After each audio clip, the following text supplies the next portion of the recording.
Halo teman-teman, kami dari Taruna Politeknik Pelayaran Surabaya. Politeknik Pelayaran Surabaya adalah salah satu kampus pelayaran di Surabaya yang dinaungi langsung oleh Badan Pengembangan Sumber Daya Manusia Perhubungan. Kali ini, kami akan membahas sedikit tentang alat navigasi yang ada di kapal. Apakah kalian sudah paham alat apa saja yang ada di anjuran kapal? Ya, betul. Jika kita memasuki ruang kemudi atau biasa disebut anjungan, kita akan menemukan banyak alat navigasi di dalamnya, seperti GPS, radar, ARPA, AIS, echosonder, gyro kompas, ECDIS, dan lainnya. Namun, dalam video kali ini kita akan membahas lebih dalam mengenai ECDIS. Semua kapal, terlepas dari ukurannya, harus memiliki peta laut dan publikasi navigasi untuk merencanakan dan menampilkan rute kapal saat melakukan pelayaran, serta untuk merencanakan dan memonitor posisi kapal selama pelayaran dengan menggunakan peta laut yang digunakan sesuai alur pelayarannya. Namun hal tersebut dapat kita monitor melalui tampilan peta elektronik yang disebut ECDIS. Apa itu ECDIS? ECDIS singkatan dari Electronic Chart Display and Information System, di mana alat navigasi ini berfungsi untuk menampilkan informasi-informasi dalam kepentingan navigasi yang didapat dari beberapa sensor dan peralatan navigasi lainnya, seperti GPS, AIS, radar, ARPA, gyro kompas, echosonder, dan lain sebagainya. Lalu, bagaimana sistem kerja ECDIS? Dalam menampilkan informasi-informasi navigasi, ECDIS memperoleh data dari navigasi elektronik yang disebut ENC, di mana di dalamnya terdapat semua informasi yang diperlukan dalam navigasi, bahkan mungkin berisi informasi tambahan selain informasi yang terdapat pada peta laut. Mengapa ECDIS sering digunakan di atas kapal? Karena alat navigasi ini dapat membantu awak kapal dalam menyusun perencanaan pelayaran dan lebih mudah untuk mengkoreksi peta, di mana alat ini dapat memantau secara terus-menerus kedalaman laut serta lekuk-lekuk dasar kedalaman laut.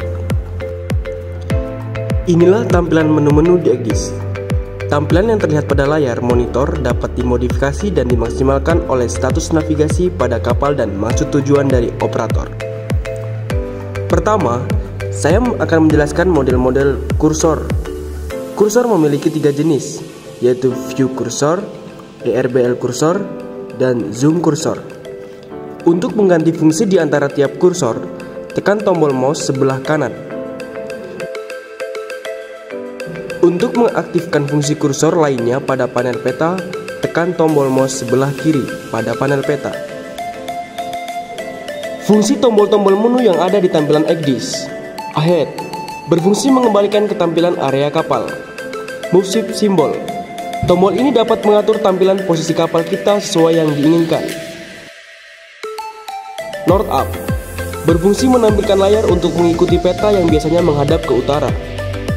Head up berfungsi mengarahkan tampilan kapal sesuai heading kapal.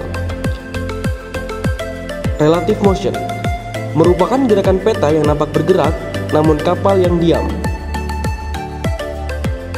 True motion merupakan kebalikan dari relative motion, di mana tampilan pada layar nampak diam namun kapal yang bergerak.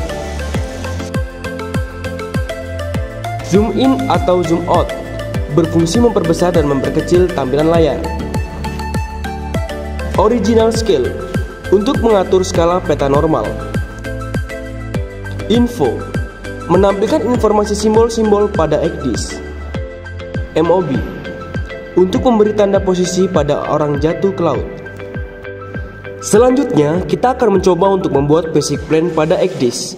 Langkah yang pertama, tekan test list pada tampilan layar pojok kanan bawah. Setelah itu akan muncul beberapa pilihan dan tekan advanced planning. Pada tampilan layar monitor akan menampilkan tabel. Di pojok kiri atas akan ada pilihan new dan load. Jika kita sudah memiliki rute yang sudah tersusun dan disimpan pada ECDIS, langsung saja tekan load. Pada tampilan load akan muncul beberapa pilihan rute yang sudah tersimpan. Pilih salah satu rute yang akan digunakan. Setelah itu akan muncul rute yang sudah di load.